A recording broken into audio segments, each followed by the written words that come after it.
त्यांना माहित आहे की त्या आईला त्या लेकराचं दर्द माहित असतं, त्या आईला त्या लेकराचं त्रास माहित असतं, म्हणून सर्व लोक पळून गेले, शिष्य बी पळून गेले, पण ती आई पळून गेली का हो? त्याच्यामुळे त्याच्यामुळे चर्चमध्ये, चर्च असू द्या, कुठेही दिवाण सर्व्हिस असू द्या, कुठेही काही असू द्या, सर्वात जास्त संख्या कोणाची असते? आईचीच असते. आणि बायबलमध्ये स्पष्टपणे सर्वात जास्त वचन आईबद्दलच लिहिलेलं आहे. हे परमेश्वरानं आईच्या बद्दलच जास्त जे वचन आहे ते लिहिलेलं आहे. तर प्रियाला आज तुम्हाला इतकं सांगायचं आहे, मी असो, तुम्ही असो, कोणी असो, आमची जी आई जी आहे, जे आमचे वडील जे आहेत, जे आमचे मोठे भाऊ आहेत, त्यांचे आम्ही आज्ञा पालन केलं पाहिजे. त्याचे जर आज्ञा आम्ही पालन केलो तरच परमेश्वर आमच्यासाठी एक नवीन दर्शन देतं, नवीन गोष्टी आमच्या जीवनामध्ये आणतं. तर मला तुम्हाला इतकं सांगायचं आहे की आईचा एक वेळ जर आम्ही आईला जर शिवा दिलो तर कोणाला शिवा दिल्यासारखं आहे? परमेश्वराला शिवा दिलेला आहे. परमेश्वर म्हणतं तुम्ही आणि मी कुणापासून बनलेलो आहोत? परमेश्वराच्या श्वासातून परमेश्वरानं बनवलेलं आहे. तर समजा आम्ही आईला शिवा दिलो तर कुणाला शिवा दिला जास्त आहे? आम्ही आमच्या वडिलांना शिवा दिलो तर कुणाला शिवा दिल्यासारखं आहे?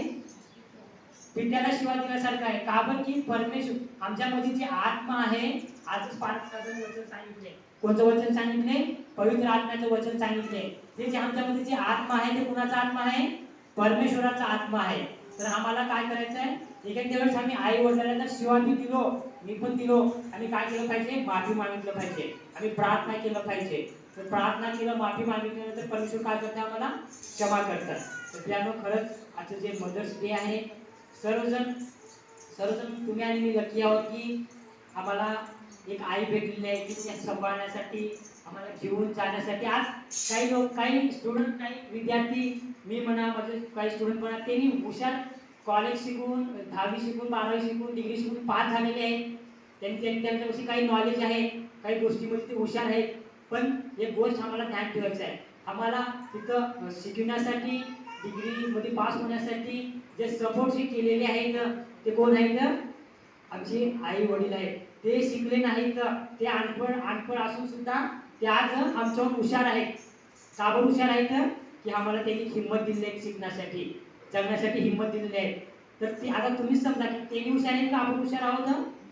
आज काही काही एक एक वेळेस माझ्या मनात असं विचार येते की माझ्यापाशी सगळे डिग्री आहेत, पण मी तुम्हाला सांगतो, your degree is just piece of paper. आमच्या आई वडिला पुढे आमची डिग्री काय आहे?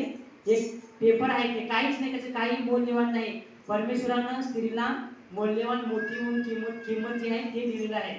ते जी स्त्री जर, ते जी आई जर आम्हाला जर शिकवत नसती तर आज आम्ही शिकलो असतो का? आम्ही हुशार झालो असतो का? आज आम्ही वेगवेगळी भाषा बोललो असतो का? नाही. आम्ही फक्त झिरो आहोत. आम्ही आपल्या आई वडिलांपाशी का आहोत?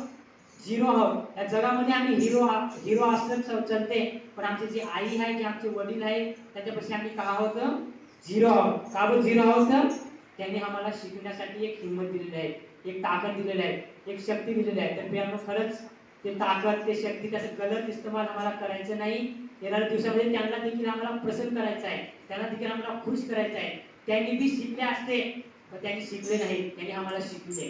तर प्रियांनो, खरंच आजचा ते दिवस आहे, वेगवेगळी स्पेशल दिवस आहे की आई जी आहे 9 महिने पोटामध्ये ठेवून हर एका सिच्युएशनमध्ये, हर एका परिस्थितीमध्ये, हर एका सिच्युएशनमध्ये आम्हाला सांभाळून पुढे घेऊन गेलेले आहे. म्हणून आम्ही एक त्या आईचा आम्ही धन्यवाद केलं पाहिजे. आणि परमेश्वराचं वचन बायबलमध्ये असं सांगते की जिथे दोघं किंवा तिघे माझ्या नावामध्ये उपस्थिती असतात, ते माझी आई, ते माझे भाऊ आणि ते माझी बहीण. तर माझी प्रिय बहिणींनो, इथे जस्टमध्ये जी उपस्थिती आहे, तुम्ही सर्व माझी आई आहात, तुम्ही सर्व माझी बहिणी आहात, तुम्ही सर्व माझे भाऊ आहात. आणि माझं फर्ज जे आहे, तुमची जी आज्ञा आहे त्याचं पालन करणं आहे.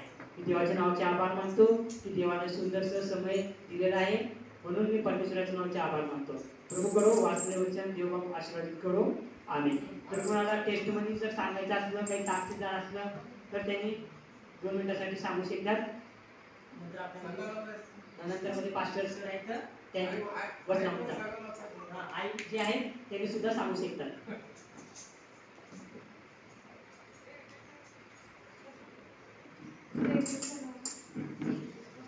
माझ्या लाईफमध्ये साक्ष म्हणलं तर माझ्या मम्मीची, माझी प्रेमळ असण्याची साक्ष होती.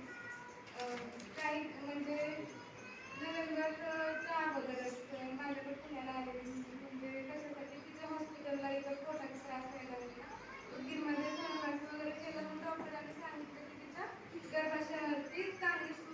गाठ आलेली आहे. ऑपरेशन करणं भाग्य नक्कीच आहे, करावंच लागतं ऑपरेशन, दुसरा मार्ग नाही. पण पप्पा वगैरे म्हणते नाही इथं नाही करायचं, एकदा आपण पुण्याला दाखवून बघू. मग ते हे लोक इकडनं पुण्याला येईपर्यंत आम्ही प्रार्थनेमध्ये राहिलो सगळ्यांनी, प्रे केले तिच्यासाठी. मी ज्या चर्चला जाते त्या चर्चमध्ये सगळ्या महिला मंडळांनी तिच्यासाठी स्पेशल उपवास प्रार्थना केली. दुसऱ्या दिवशी ते सगळे मम्मी आणि पप्पा हॉस्पिटलमध्ये गेले, सगळे रिपोर्ट्स वगैरे दाखवले. आमची प्रेयर हेच होती, एक तरी ऑपरेशन कॅन्सर तरी झालं पाहिजे आणि झालं तरी सक्सेसफुल झालं पाहिजे.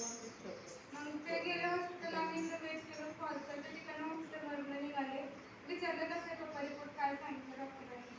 तर देवाच्या नावावर मी धन्यवाद देतो, आमच्या प्रार्थनेचं देवाने असं उत्तर दिलं, तिचं ऑपरेशन कॅन्सल झालं. डॉक्टरांनी सांगितलं की तिला कसल्याच ऑपरेशनची गरज आहे, तिथं आता एकदम नॉर्मल आहे, कोणामध्ये कॉमन आहे. तर देवाने तिला इतकं चांगलं कारण केलं तिथं देवाने इथं असताना.